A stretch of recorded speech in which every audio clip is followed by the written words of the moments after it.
Yo, 2011 was a pretty stacked year. I mean, like, a lot of my favorite games came out that year. Dead Island, Sonic Generations, Skylanders. I know it's random. Terraria, but I never played that game until like what 2018. Yeah, it took me a while. And for you people who like these games, Dark Souls released that year. I mean, personally, I don't play Dark Souls, but hey, it was a good year for you guys. There was also Skyrim. That was a pretty game. I never played it, but it was pretty cool. One I actually did play was Infamous 2. That's a pretty good game. Marvel vs. Capcom 3. I mean, I can go on. There's a lot of good games this year. But you see, the problem with a lot of those games that came out that year for me, at least the ones I played, was that they were finite. Basically, I was eventually going to finish into everything in the game, and after that, there was no more point for me to play. You know, Infamous 2, I beat the game. I beat it twice, too, on Evil and, good guy mode. God, that was the most butchered way I could have said it. Sonic Generations, I didn't get Platinum, but I was a dumb kid. I was just happy to beat the game. And as a kid, I really didn't care about achievements or speed runs or anything like that, or like collecting all the legendary weapons like if I was playing Borderlands 2 or something. That's another example. I mean, I think that came out a year after. I'm gonna put a picture there to double check, but there was one game that I would always come back to in those past 4 years of my life until I lost my PS3. Let me introduce you to one of my favorite games as a child, and a game that shaped my childhood forever.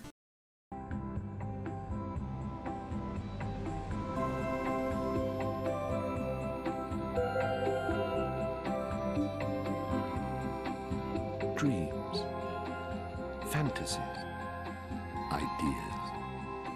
Where do they go when life brings you tumbling back to the now? One by one, they drift away to the cosmic imagisphere. From the atomic to the galactic, they dance and they whirl unfettered by worry and concern. The heavenly ballet of the wonder plane. And sometimes, this dance creates something astonishing. Out pops a transcendental dreamverse, a remarkable place where the real meets the fantastic. And this vast expanse of imagination has a name. They call it Little Big Planet. Now, where do I start? Yeah, 2011 was a big year for me. I hit puberty that year. I don't know why I exactly remember that. I went into middle school for the first year. I don't know why I mentioned that again. And last but not least, I finally discovered my favorite Minecraft YouTuber at the time, Sky's Minecraft. Oh, that didn't age well. Never mind. But the point is that I want to discuss how this video is going to be formatted. Most of the retrospectives from what I saw, looking through YouTube, most of them just talk about the game itself. But I kind of want to dive in more into like the community and like a lot of other aspects of the game. I wouldn't say a review, more like deep dives.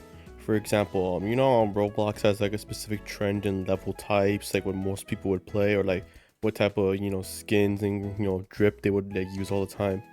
For example, Roblox has emo kids, but in reality they're just hot Cheeto girls or like Edgars who only play on their phone or some shit. But then VR chat also has corpse husband fans. Literally half of the guys I saw throughout VR chat while I would do my videos or like just try to play the game with a friend, they just go like I couldn't understand what the fuck they were saying, dude. And Rec Room has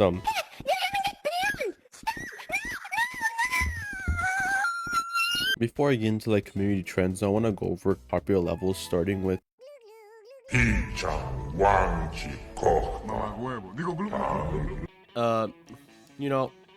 the most popular one in my opinion was the whale one. Like that one got really big into specifically like I remember like a lot of my friends were like, let's go play it out all the time. It's simple. You survive, it gets a giant whale.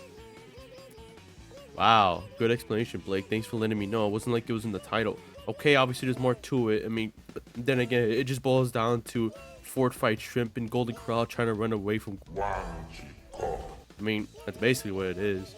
But there's more to it though. Like there's ways you could choose how you want to escape the whale, because the goal is supposed to get to a whole nother base and seek shelter and not die. But you could go to the helicopter, which is the most popular one and easiest way for everyone to survive. or you could be the Chad and use the scuba motorcycle thingamabobber. I don't remember what the fuck it was called, but it was basically like a portable mini submarine where you had to take your scuba suit and you fly around, or you try to make the submarine work but then it fails, or you take a fucking boat wrap with rockets faster than warp speed or some shit. Like I said, there's just lots of ways you could have like approached it, but then again, all of them would most likely fail because the whale would get there first and eat your ass. Yeah, ass. Okay, there, I'm shut. But honestly though, I would say the level was pretty cool. The whale was so intricate for the Planet 2 standards. Like, bro, there's a little mechanic where you could like actually try to stay inside its body and survive by holding on to its what the fuck's that body part? It looks like a dangling uvula. I'm stupid with human anatomy. I failed hell for a reason.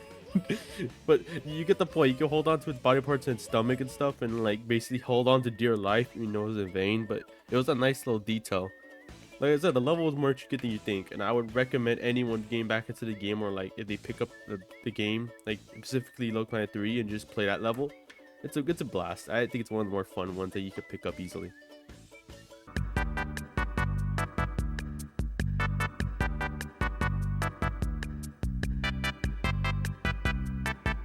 These levels are similar to VR chat rooms, like the Black Cat, where like you just sit around, vibe, stare at a mirror, sit, like literally you just sit on your ass and stare at a mirror all day, like actual lobotomites who've been hypnotized by 20-hour plus TikTok viewing sessions.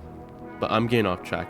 Usually you come here and just vibe with your friends, or you're dating with the 76 girl or guy, and you guys act like you're happy together, but in reality you're just filling in the void of having a significant other in your life. You can't talk to a real one in the real world, so you have to day and shit. This is getting really off track. I'm gonna stop. Jesus.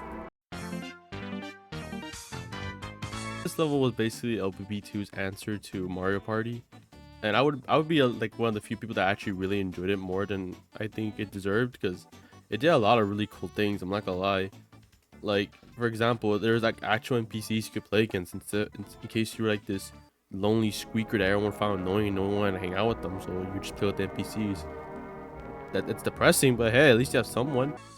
Or you play with actual friends because you're that cool kid who hit puberty early and didn't sound annoying, but then it was only the three of you, so yeah, the NPC came through for an extra person.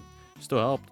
And in the end, this level was more like have fun, you know, play game, say something like Mario Party, and you know, goof off, you know, like an actual genuine well-made level, and I commend the creator for it. Dude, it just sucks that everyone copied this level though, so it got mass produced beyond belief. Now I think he deserved more recognition for that, dude. Like, play the original version. His level, it's just to support him. I don't know. I don't think it helps that much. It's not like YouTube where they pay you, but you know, it's cool. You know, I think he deserves it more. I'm getting off track though. On to the next level.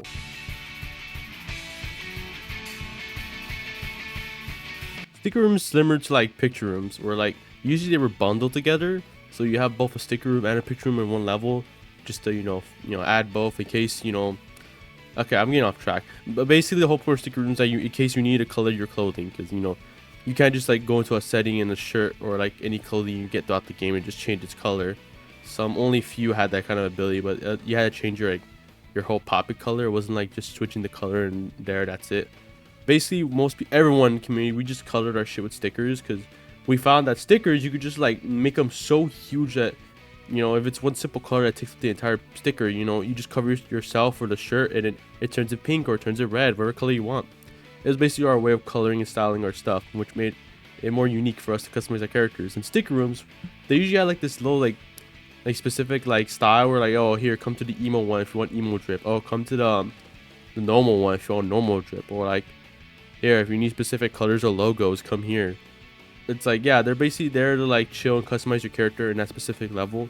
But most people would rather do it in the moons. So I think what people would do sometimes is collect all the stickers in the level where like all the logos and all the like patterns and stuff like that, and take it to the moon and just customize it there, because it's easier just to make a sack pot huge as hell to get the finer details in your costume. But I'm going more into like dripped and like actual you know, point in the level. But there's not really much to talk about sticker rooms. They're just useful.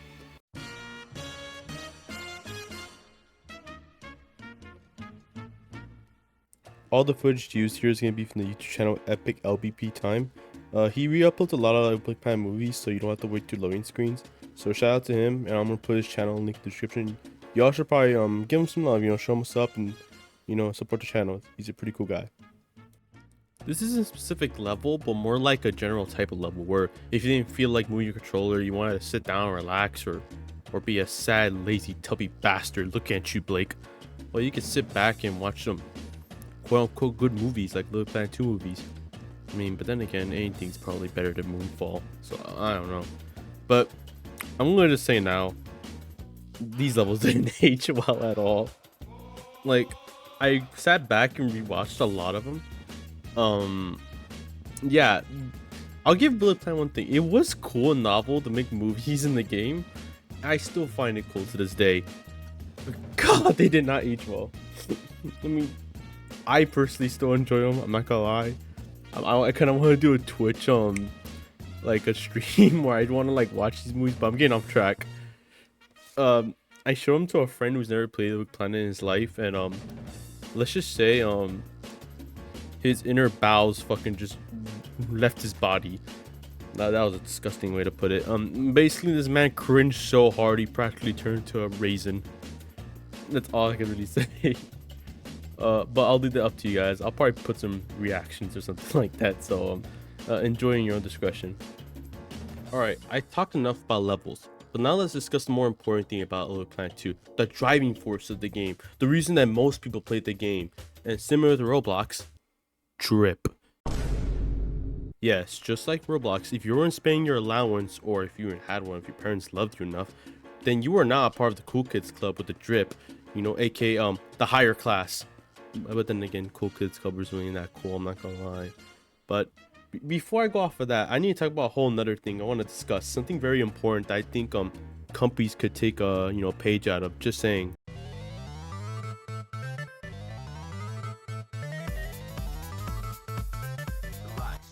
But jokes aside, Little Planet 2's costume DLCs were honestly my favorite microtransaction in any game. Company, take notes. They were like the Fortnite of their time. And on top of that, a lot of those costumes were affordable. Like honestly, I think the cost to this day, they still have the same price. They're so affordable. Like Fortnite, almost like 20 bucks. You want like a collab bundle with Goku or Vegeta. Or Overwatch, you want $25 for a fucking witch skin for Kiriko. You know how much a fucking Cloud skin in Little Planet cost? $2. I could literally buy a Cloud collab skin from Little Planet for $2. Like companies, I don't know, I don't want to rant, but I always say, like, I don't know why companies overprice skins so much. Yes, people still buy it, but God, man, what happened to us? Back in my day, we used to pay good quality costumes for $2. Now just the individual costume, you want a whole pack for like 5 costumes, it was $6. Dude, like, God, man, we were practically eating good in 2011. What the fuck? Like, I'm gonna mention a whole list of collabs I have here in my script, just to mention how many of them they had. They had just as much as Fortnite at the time. I'm only gonna list a few because I don't feel like saying a billion names, but I'm gonna say as fast as fuck. Final Fantasy VII, Disney Princesses, Toy Story, Steven Universe, Men in Black, Metal Gear Solid, Sonic, Muppets, DC and Marvel's, Adventure Time, Back to the Future, Watchmen, Street Fighter, God of War. Literally half of the PlayStation catalog of characters like Drake or freaking... Actually, Nathan Drake, not Drake. But then they also have Heavy Rain, they have Pirates of the Caribbean, they have fucking Tekken, Soul Calibur, like what the hell? There were so many collabs in this costume, nobody's talking about them. Like, they were literally the Fortnite of their time, and like nobody thought too much of it. It was normal. We were like hyping up over it. I sound like a boomer, don't want to keep talking about this. God damn, bro. I miss paying $2. I was so glad when I got back to the game. I bought like what, 3 costumes for $6. Dude, I paid like what, 20 bucks to buy a fucking Dead by Daylight skin or like a freaking Fortnite skin. Like, Jesus, man. Buying those costumes made me not want to buy anything in like what, Fortnite and stuff for like a couple of weeks, man. It made me like remember how good we were eating back in those days.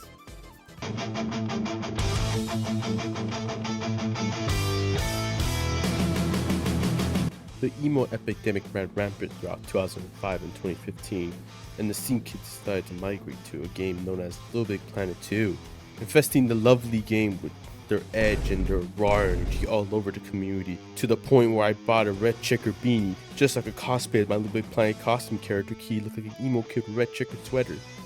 True story, I actually bought a beanie like that just so I could look at my little Planet character. Yeah, it was a pretty sad moment in my life. That's besides the point. Jokes aside, the emo kids would wear costumes that looked like this and this and this, and would use a lot of Little Big Planet decorations, unlike all the other costume users and trenders. Trenders. That sounds like a fucking slur. Jesus. Bro, come on, stop saying it like that. Unlike everyone else who ran normal trends, when the emo kids, they used so much decorations that it either looked like it was about to crash your game for the amount of decorations in one character or one spot, or it didn't look good at all. I'm not gonna act like it looked good. Dude, even as a kid, I knew it looked like shit. Half of them, like, bro, the problem is when they try to like add spikes to their bangs. For example, for purple colored hair, they would use bat wings as decorations to make their hair look as emo as possible. But all I saw were bat wings all over someone's face. It was funny. Or the most easiest one that most of them did, when they all had white hair, they would use like tiger teeth, and everyone would use it because the decoration wasn't a DLC decoration. So half of the community were just white-haired emos with sharp teeth and shit. Especially where I get into the next kind of people that were a different trend. I'll mention them later because they're a separate part, but let's just say a certain group used it a lot more than most communities. But the point I'm trying to get at is the emo kids, yeah, they infested the community a lot. And some of these were like actual genuine emo kids. It wasn't like everyone was trying to be a poser like Roblox, where you could tell that half of the Roblox community was a bunch of hot Cheeto girls or a bunch of Edgars just playing on their phones.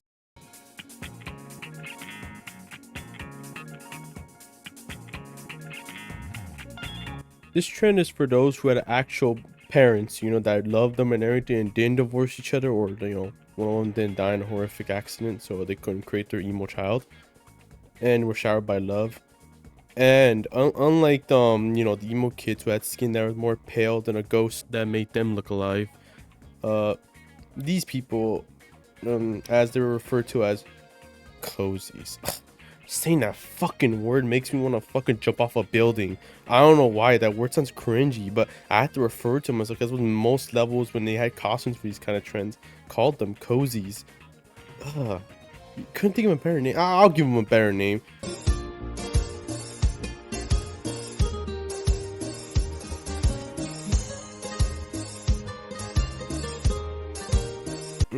Whatever. The point is, they had typical drip, like branded clothing like Adidas and stuff, or they had like tattoos like, you know, Chads and everything. And for the girls, they always were like the hot Cheeto girl setup, where they had, like, you know, very showing their tummy, their shoulders, and wore like really high pants because they knew they were fat, but they just didn't want to pretend they weren't. You guys getting fucked up. But the point is, the more important trait about them, they all had tan skin, or as I like to call it, yeah. But see, the thing is, that meme was not a thing back in 2011, so people didn't really care too much. They actually liked the tan skin look, right? But ever since that whole light skin stare meme happened, I go back to the game now and I just can't see it. Like, everyone ironically did fucking light skin stare faces in Little Planet in their bios. It's fucking funny. I need to get a compilation of so many of them seeing throughout levels. I'm looking at one right now. It's fucking funny as hell now. All I think of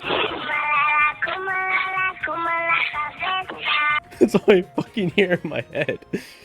But like I said, and the worst part about it is, every time I see them, I just think of that fucking TikTok guy who does that weird ass chin stare. Oh, my name is Skylar White, yo.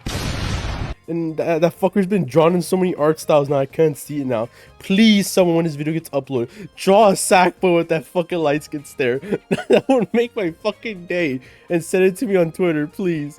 Someone do it. Oh, I'm just imagining it sounds fucking funny. Alright, on to the next one. Another class of citizens in the ever-expanding society known as Little Planet 2 were while the emos and cozies were running rampant and doing their own thing, you know, not really starting wars, there were a class of people that really didn't go between those two trends. They kind of switched between. And I call these people the bottom class people, aka their parents hated them, so they wouldn't allow them to buy any DLC costumes, and would typically wear either emo costumes that didn't require DLCs, aka that's where I brought up the shark tooth thing, because they would all have white hair with shark tooth and try really hard to look emo, but it failed really bad. Or they just resort to using like default Little Planet 2 story mode skins or costumes. I mean, fucking crap, I'm not gonna use that.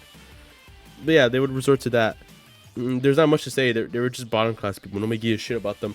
And also when it came to the e-dating scene, yeah, they were never given a chance. I'm not gonna lie. I'll go into it more in the e-dating section, but let's just say almost all of them were either single or they dated other non-DLC users. Talk about sick.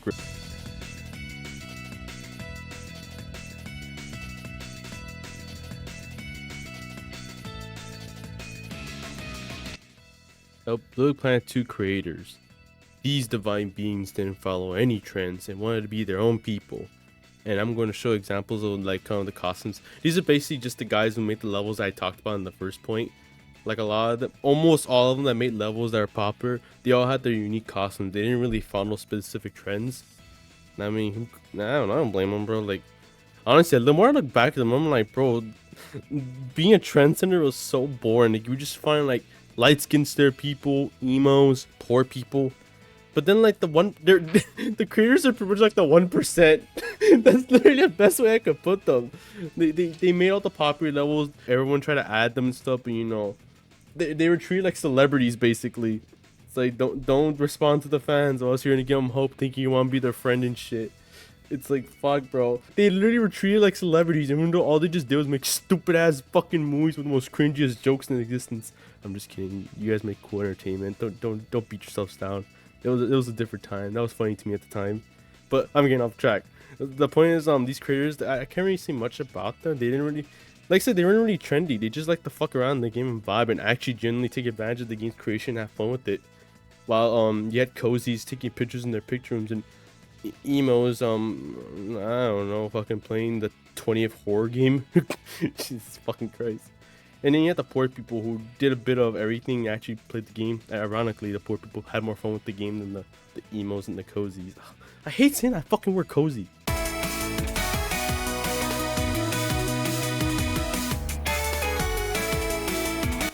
Ah yes, e-dating. Just like VR chat, there was e-dating, and it was a big part of my experience. Since I was a sad, lonely kid who desperately wanted a girlfriend, like I literally got my first girlfriend in the dive-in function, which was pretty much this LBP's button saying here, press and join some random person in case you wanted to make friends. And let me tell you guys, all you needed was like some DLC drip and some good looking costumes, and boom, you get an easy girlfriend or boyfriend like nothing. Like literally, all you just needed was either be a cozy or an emo, and you'll find an easy significant other who'll be like, you wanna be girlfriend and boyfriend? And I'm not gonna lie, throughout my lifetime on Little Planet, I had like 22 girlfriends. Yeah, I counted, and that's only because I was going through my account, and for every picture I saw that I had with a girl and it was a different name, I would count that as girlfriend 1 or girlfriend 3 or some shit, and I counted all together and I had 22. Yep, I was a man hoe, I'll tell you that much. Because the thing is with me as a kid, like, I didn't understand the concept of, hey, this kid probably doesn't get to play video games all the time. Because I was a kid who got to play video games all the time, but I forgot that most parents weren't like that. Like my parents, who didn't care. My parents were just happy that I wasn't doing drugs or some shit. But I'm getting off track. So I played every day with my quote-unquote girlfriend when Birdie get on, and I was like, she just got on in 2 weeks. She died. I'm just gonna go look for a new one. That's pretty much my stupid ass mentality as a kid. And what most eating couples would do on the planet was either like they stand in the pod and hug together and, you know, be happy, or go to a picture room and do the same shit, but they use the picture room to take pictures and post it onto their LBP accounts, you know, because the little like whole account system was similar to like Instagram, where you could post pictures and people wouldn't like your pictures, but they would like your profile. Like, they'll give you a heart, which is pretty much a follower basically in Little Planet terms. But unlike VR chat, where you can't easily catfish, since, you know, what are you gonna do, like rip your balls off and just sound feminine all of a sudden? Yeah, that was not gonna happen. But the problem was, in PS3 days in Little Planet, it wasn't really easy to get a mic, you know, like you couldn't just plug one into your controller. PS3 controllers didn't have that function, like, at all. Your options were limited. Like I said, Unlike, you know, the PS4 and 5, we could just plug in your 25,000-year-old Nokia earphones that could still plug into your controller somehow. You couldn't simply just do that to a PS2 controller. Your only options were either like the gaming headsets that were expensive at the time, or a business Bluetooth. Yeah, my parents had to buy me one of those as a kid so I could talk to my friends in Call of Duty Black Ops 2. But I'm getting off track. But the point is, eating was pretty prominent in that game. A lot of it happened. I witnessed a lot of stupid shit, and I might make a whole separate video on like eating stories. But this part has gone too long enough, so I'm gonna let this out. Alright, some bonus and honorable mentions. These things were like big parts of the game, but not enough that I would have a whole section on. More like small little things, so I'm gonna run through them pretty fast. Pins. Pins were basically little achievements you get on your account to show off and be like, hey, I did this.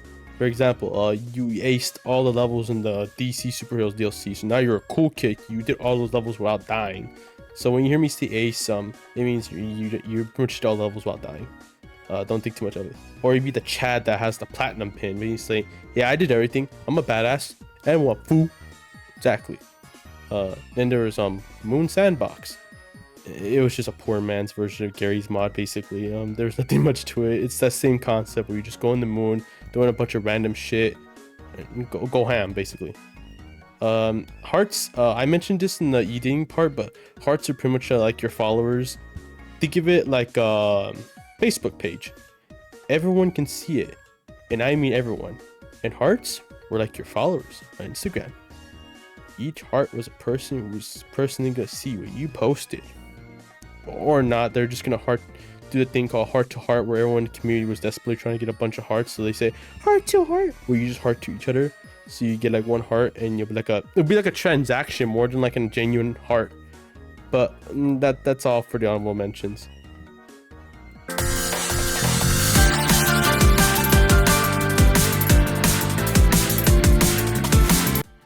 Okay, I'm gonna be honest, as much as I made fun of the game and the community, I was still a part of it, and I have no shame in that at all. Yes, it was cringy, but you know what? That's okay. For a moment, I'm gonna be sincere and say this, and there's probably not gonna be any meme pictures I'm gonna post and edit. I kind of want this ending to be more serious, so let me go on. Little Planet 2 is one of my favorite, if not my favorite games of all time. It was the perfect online game in my eyes. Under all those picture rooms were like those 1,000 billion fucking cozy costume levels, there was actual creativity. Heck, the thumbnail I'm using right now was literally made in Little Planet 3. There was just so much endless creativity in the game and the community, and I was so happy to be a part of that throughout my life as a kid. That game was peak entertainment, and there was always fun and like new levels just coming out often. I didn't get to mention a bunch of them. There was one called Soldier Survival that I didn't mention as a section or a mode because I kind of forgot it all the way at the end of me making this video, but I want to mention it quickly. Pretty much it was like some resource management game where you go and get some resources to go back to your base and survive against a bunch of like bad guy soldiers that look like militias and stuff. But it was genuinely one of those really creative levels, and for it being so intricate, again, made in Little Planet 2, because I compare Little Planet 2 and 3 when it comes to functions. How Little Planet 3 has the better functions, but 2 just has the better like structure as a game. And honestly, when I heard about this, it pains me to like say this. So I found out that a year ago, I think before I made this whole video or played the game, the servers were hacked apparently. Like I don't know too much of the information. I'm just going off of what I've heard, but pretty much all the servers for every Little Planet game were hacked. I don't know why the hacker did. I never really looked into that part. I just know that they did it, and for a while the servers were just like gone. Like you couldn't play them at all. There was nothing you could do to play the games. And then Sumo Digital were able to like, stop the hackers, but there was a cost. Almost all the Little Planet 2 servers, except for Little Planet 3 servers, all of them were shut down permanently. They were unsalvageable basically. And think of it like a fucking wet paper napkin. The napkin's already used, it's wet, you can't put it back together. There's no point. The least we can do is get the rest of the napkins and that make sure they're nice and dry and it can be used when someone actually needs it. But that's a stupid analogy. The point is all the servers were fucking fucked beyond belief. from what I've seen and stuff. But like I said, Little Planet 3 is still the only Little Planet game with its servers alive. And the best part about that good news is that the bright side, Little Planet 1 and 2 levels were salvageable at the very least. So I could still play some of the fan favorites like Bora Bora Island, or the ones I've even mentioned in the video like Whale Survival, since that one was a Little Planet 2 only level. But yeah, it sucks. Like I almost kind of teared up, I'm not gonna lie, when I heard the servers were permanently fucked.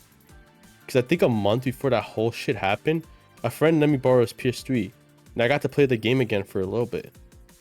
And it was me coming back from 3, since as much as I love 3's like innovation and stuff like that, I'm gonna give a quick little review for Little Planet 3 real quick. Literally, I'm gonna put this in one phrase: Sumo Digital. I'm not gonna blame y'all for this. Like I said, I'm pretty sure from what I heard the articles, this whole like, you know, this goal and this fucking his responsibility to take on 3 was thrown at you guys randomly when you all just worked on DLCs. At least from what I've heard. My information might be wrong, but pretty much if you guys just ironed out the bugs in the game, I think Little Planet 3 would have been just as good as 2. Like 3 had so many amazing functions. Like the most simplest and easiest one they did that changed the game was 15 layers. See, in Little Planet 2 there was only 3 layers you could jump between, because the game was mostly side scroller like. But see, with 3 there was 15 layers, so that gave you more possibility for level types. Like some dude like made a first person shooter in Little Planet 3. That's how important the 15 layer change in 3 was. And there was also even like a tool item where like usually in Little Planet 2 there was like a couple like tool items like the gauntlets or the grapple or the helmet gun. Those were cool, right? Those were innovative when Little Planet 2 came out. But then Sumo Digital went farther and beyond with that idea and said, fuck it, make your own tools. Shit, we'll give you the pieces, go make your own. So I literally met a dude who had a fucking ray gun from Call of Duty Zombies as one of his tools. Like literally, Sumo Digital literally had such amazing ideas, and yes, they're executed, but the issue was the game's, you know, sustainability. Like pretty much the game was fucking wrapped in fucking glue and duct tape. It was not gonna last long, and yeah, the game broke. To this day, the game is still glitchy and the servers are like glitchy as hell. I literally found it so hard for me to play with friends. I couldn't even play split screen. Like half of the footage I would try to get with my friend who would help me out with it. Like literally, like every time he tried to log in the split screen, it always see like, oh, failed to log in, and just wouldn't let him join, even though it was just split screen. Keep this in mind. This wasn't even online. Split screen, and he couldn't even join me. It wouldn't let me have like split screen for a while. Or like loading screens would take like a billion years. And like the account like, you know, the corruption issues, all that stuff, it sucked. Like I said, Little Planet 3, the game itself I liked a lot. Its structure was awful. That's the best I could put it. And honestly, if there was a universe out there in the multiverse where Little Planet 3's glitches were ironed out, I think it was that universe out there. That game is prospering. Because I am willing to put money that if Little Planet 3's glitches were fixed and the game was functional, it would be just as good as 2. But I'm going off track there. I just want to like talk about 3 and my wishes for it. I still think it was a good game in the end. It did its best, and it wasn't like they were half-assed it to the point where like there was no ideas also. But I'm off track. And to all of you who ever found this video, as someone who played or were just curious about the game, thank you for hearing me out. I really do appreciate it. Y'all sitting here and watching the video, even though it had a lot of audio issues. Like I said, I'm not working with a lot of decent equipment. I literally have a $30 mic, I'm not gonna lie. But I'm still trying to do better. And if you can, I would appreciate it if you liked and subscribed. It would mean a lot to me. That is all I want to say. Thank you all. And thank you, Little Planet 2. Or more like thank you, Media Molecule, for creating one of my favorite games of all time.